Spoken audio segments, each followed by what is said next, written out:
Bonjour chers auditeurs, nous sommes sur la série de vidéos concernant les solutions pour une société en effondrement. Avant tout propos, je vous inviterai à régler la qualité de vidéo sur la qualité optimale avec le bouton de paramètres de votre lecteur vidéo en ligne. Dans la vidéo 1 de cette série, nous avons abordé les principes prépondérants dans la quête d'amélioration du comportement humain, à savoir la solution par les lois substantielles. En effet, les déviations actuelles montrent qu'aucune solution viable n'est possible par nos lois qui sont des lois dites scripturaires, car ces lois ne confèrent pas la volonté de faire le bien. La solution proposée est l'acquisition d'une loi dite loi substantielle. Pour accéder à la vidéo 1, veuillez cliquer l'icône en haut à droite si vous lisez la vidéo sur YouTube. Sinon, rendez-vous au lien indiqué en commentaire. Dans la vidéo précédente, nous avons parlé des origines insoupçonnées de la corruption.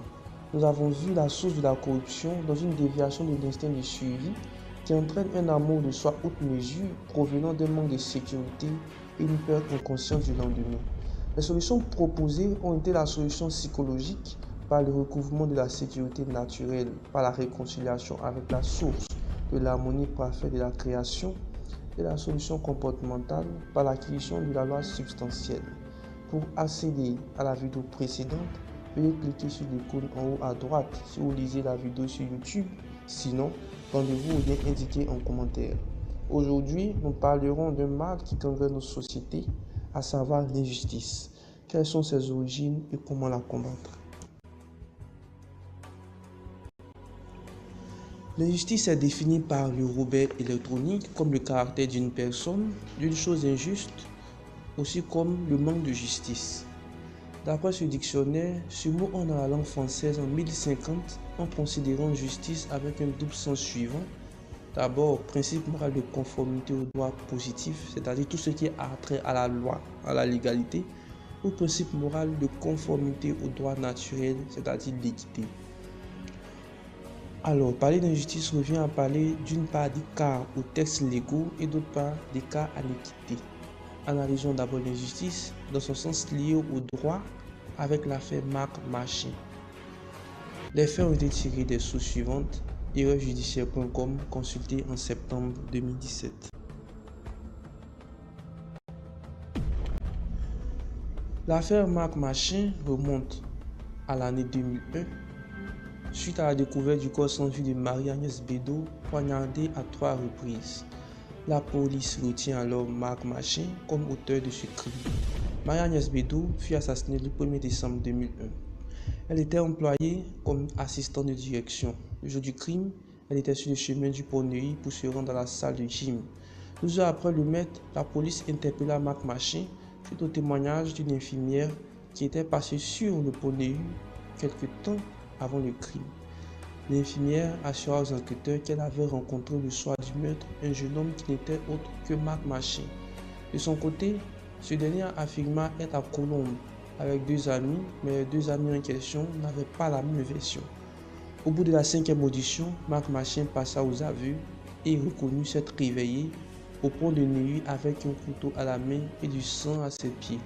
Cependant, devant le juge d'instruction, il se rétracta et clama son innocence. Marc Machin expliqua alors avoir avoué pour être tranquille, loin des accusations et des pressions de la part des enquêteurs. Il avait 19 ans, était timide, sensible et ne se rendait pas compte des conséquences que ses aveux allaient engendrer. En 2004, Marc Machin fut condamné à 18 ans de réclusion criminelle. En 2008, un certain David Sagno, sans domicile fixe, se livra lui-même au commissariat de la défense et avoua être l'auteur du meurtre de Marie-Agnès Bédot. Devant les policiers, il déballa tous les faits et les détails des crimes qu'il avait commis. Il donna avec pertinence tous les renseignements que la police voulait savoir.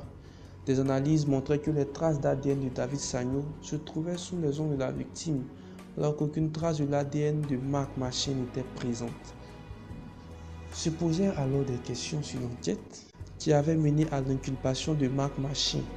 L'infirmière qui avait témoigné contre Marc Machin avait affirmé, photo à l'appui, l'exactitude de l'identité de l'homme qu'il avait abordé.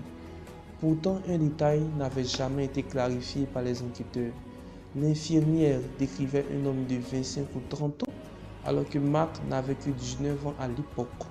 Le commissaire de police reconnut plus tard que ce témoignage avait été le fondement de leur enquête.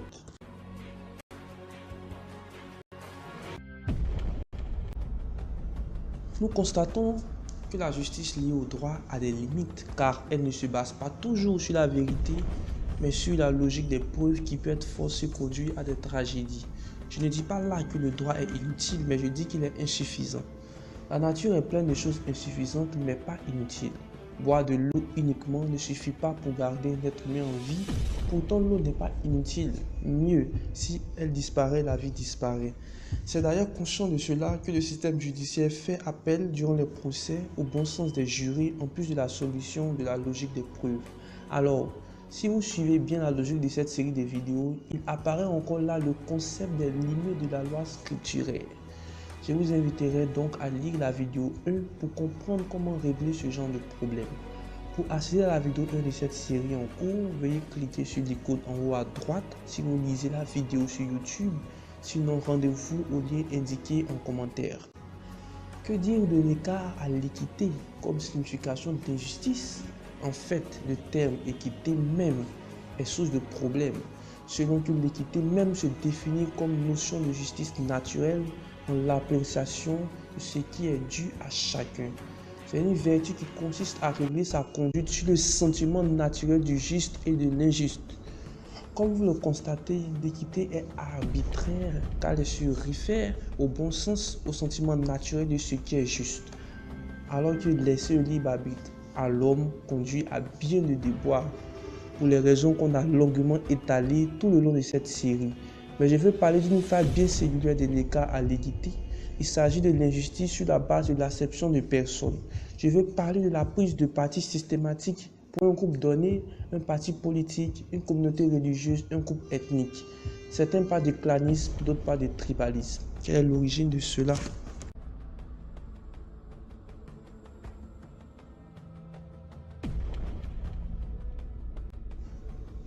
Le clanisme a plusieurs sources, mais notre analyse se focalisera sur l'aspect psychologique, car si une personne au niveau mental prend la décision d'arrêter une pratique, les sources extérieures auront fort à faire pour le pousser à l'acte. Les exemples sont légion, des rastamènes qui refusent de manger de la viande, aux chrétiens qui s'abstiennent de relations sexuelles avant le mariage, en passant par le Mahatma Gandhi qui s'est résolu à la non-violence. Alors, qu'est-ce qui se passe dans la tête de celui qui fait une acception de personne? Il s'agit d'une réaction consciente provenant d'un réflexe inconscient. Avez-vous entendu parler du soi et du non-soi? Eh bien, c'est un principe de défense du corps humain qui consiste pour les cellules de défense de l'organisme, c'est-à-dire les globules blancs, à combattre tout corps étranger appelé non-soi. C'est par ce principe que le corps humain combat les maladies. En vérité, les médicaments ne font que aider l'organisme à réaliser cette tâche. Cependant, c'est le combat du soi contre le non-soi qui résulte en la destruction des microbes. Toutefois, un dysfonctionnement peut entraîner une destruction du soi par le soi, c'est-à-dire les globules blancs détruisent les cellules de leur propre organisme. On appelle cela maladie auto-immune. Parmi ces maladies peuvent être citées la sclérose en plaques, le diabète de type 1, jadis appelé diabète juvénile ou diabète insulinodépendant, la polyarthrite rhumatoïde, la maladie de Crohn, etc. Il s'agit donc d'une confusion identitaire, c'est-à-dire prendre le soi pour le non-soi. C'est une crise identitaire. C'est le même fléau qui se produit dans le clanisme. Celui qui fait le clanisme ou le tribalisme se comporte comme un diabète de type 1.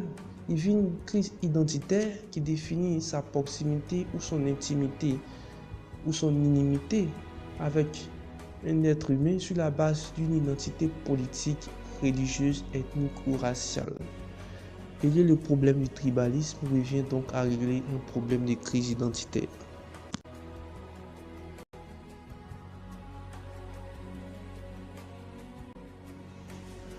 Le problème de crise identitaire identifié dans le tribalisme est un embranchement d'un problème global d'identité de la race humaine. Les hommes se sont posés de tout temps la question d'où venons-nous? Plusieurs théories se disent et se contredisent, mais une solution nous a été apportée par la possibilité d'avoir une race unique et commune, mais cette fois de même nature psychique. Il y a une évolution psychique possible pour l'humanité, décrite dans la série de vidéos de l'évolution contrôlée, notamment la vidéo Évolution contrôlée vidéo 3. Pour accéder à cette vidéo, veuillez cliquer l'icône en haut à droite si vous lisiez la vidéo sur YouTube. Sinon, rendez-vous au lien indiqué en commentaire. En effet, en croyant en Jésus-Christ et en son œuvre, vous vous ouvrez à une renaissance de votre dimension psychique, une réécriture du gène psychique appelée régénération. Les régénérés sont désormais d'une même race psychique et ne font pas cas des races physiques. Comme expliqué en 1 Corinthiens 12, verset 13, nous avons tous en effet été baptisés dans un seul esprit pour former un seul corps, soit juif, soit grec, soit esclave, soit libre. Et nous avons tous été abreuvés d'un seul esprit. En Galates 3, 28, il est dit, il n'y a plus ni juif ni grec, il n'y a plus ni esclave ni libre, il n'y a plus ni homme ni femme, car tous vous êtes un en Jésus-Christ. En conclusion, nous avons vu aujourd'hui la source de l'injustice en la limite du droit basé sur les lois scripturaires et en la faiblesse du bon sens humain. Nous avons posé comme solution le basculement vers le système de la loi substantielle. Nous sommes allés plus loin en traitant d'une forme d'injustice appelée le clanisme, voire le tribalisme. Nous avons vu que ce fléau est une maladie auto-immune qui provient d'une crise identitaire. Nous avons alors suggéré la régénération de l'espèce humaine par l'évolution contrôlée, par l'acquisition du Saint-Esprit qui fait de nous une race commune et unique. À la prochaine vidéo qui traitera des origines insoupçonnées du mercantilisme.